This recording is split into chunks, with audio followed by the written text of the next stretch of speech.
আসসালামু আলাইকুম। আমি ডাক্তার মোহাম্মদ তৌসিফুর রহমান, ক্যান্সার বিশেষজ্ঞ হিসেবে কর্মরত আছি consultant TMSS cancer centre, Bogura. আজকে আমি আপনাদেরকে নতুন একটি অসংক্রামক রোগের কথা বলবো। আপনারা যেটা হয়তো নাম শুনে থাকেন, কিন্তু এটা যে একটা অসংক্রামক রোগ এই ব্যাপারটি হয়তো অনেকেই জানেন না। আপনারা হয়তো অসংক্রামক রোগের নাম যদি জিজ্ঞাসা করা হয় তাহলে সবাই হয়তো ডায়াবেটিস, প্রেশার, হাইপারটেনশন, তারপরে ইসকেমিক হার্ট ডিজিজ, স্ট্রোক এগুলোর কথা বলেন।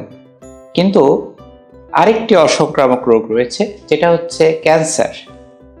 ক্যান্সারের নাম আপনারা সবাই শুনেছেন, কিন্তু ক্যান্সার যে একটি অসংক্রামক রোগ এই ব্যাপারটি আমার মনে হয় সবার কাছে ক্লিয়ার নয়।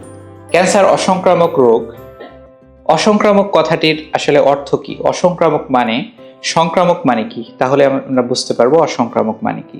সংক্রামক মানে হচ্ছে যেটা একজনের শরীর থেকে আরেকজনের শরীরে সংক্রমিত হয়। অর্থাৎ যেই রোগগুলো সাধারণত বিভিন্ন রকম ভাইরাস, ব্যাকটেরিয়া বা অন্য কোনো পরজীবী দ্বারা হয়ে থাকে, যেটা একজনের শরীর থেকে আরেকজনের শরীরে ট্রান্সফার হতে পারে। কিন্তু ক্যান্সার কোনো জীবাণুঘটিত রোগ নয়। ক্যান্সার তাহলে কি? ক্যান্সার হচ্ছে শরীরের মধ্যে এক ধরনের জেনেটিক মিউটেশন বা কোষের মিউটেশনের মাধ্যমে যে অনিয়ন্ত্রিত যে কোষ বিভাজন হয়, তার মাধ্যমেই ক্যান্সার রোগটি আসলে বড় হতে থাকে। ক্যান্সার একজনের শরীর থেকে আরেকজনের শরীরে কোনোভাবেই ছড়ায় না। অর্থাৎ ক্যান্সার কোনো ছোঁয়াচে রোগ নয়। একই পাত্রে খাওয়া দাওয়া করলে, একই গ্লাসে পানি খেলে, একই বায়ুতে শ্বাস প্রশ্বাস গ্রহণ করলে, এমনকি একজন ক্যান্সার আক্রান্ত ব্যক্তি তিনি যদি আরেকজন মানুষকে রক্ত দান করেন, একজন ক্যান্সার আক্রান্ত ব্যক্তি তিনি যদি তার পার্টনারের সাথে শারীরিক সম্পর্কে লিপ্ত হন, কোনোভাবেই ক্যান্সার কিন্তু একজনের শরীর থেকে আরেকজনের শরীরে যায় না।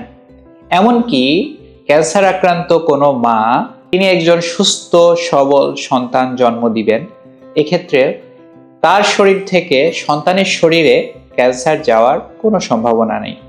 অর্থাৎ আমরা ক্যান্সারকে just diabetes, ischaemic heart disease, hypertension, chronic kidney disease, stroke এই জাতীয় রোগের সাথে আমরা তুলনা করতে পারি। এটাও একটি অসংক্রামক রোগ। তবে হ্যাঁ, ক্যান্সার এই রোগগুলো থেকে একটু ভালো। কেন? কারণ ক্যান্সারের চিকিৎসা একটা নির্দিষ্ট সময় পরে শেষ হয়ে যায়। যদিও অন্যান্য অসংক্রামক ব্যাধি যেগুলো আছে সেইগুলো কিন্তু চিকিৎসা আজীবন চলতে থাকে, এইগুলো কিন্তু চিকিৎসা বন্ধ করা যায় না। অর্থাৎ ক্যান্সার এই রোগগুলোর থেকে ভালো রোগ।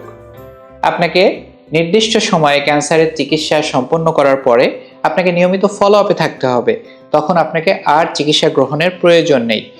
আসুন আমরা যেই মেসেজটি আজকে আমরা জানলাম, আপনাদের কাছে নিশ্চয়ই অবাক লেগেছে যে ক্যান্সার এই রোগগুলো থেকে কিভাবে ভালো। তো এই মেসেজটা আপনারা নিজে জানুন, আপনারা আশেপাশের মানুষের কাছে এই মেসেজটা পৌঁছিয়ে দিন। আসুন ক্যান্সার নিয়ে আমাদের ভুল ধারণাগুলো আমরা ভেঙে ফেলি, নিজে সচেতন হই, পরিবার এবং সমাজকে সচেতন করি।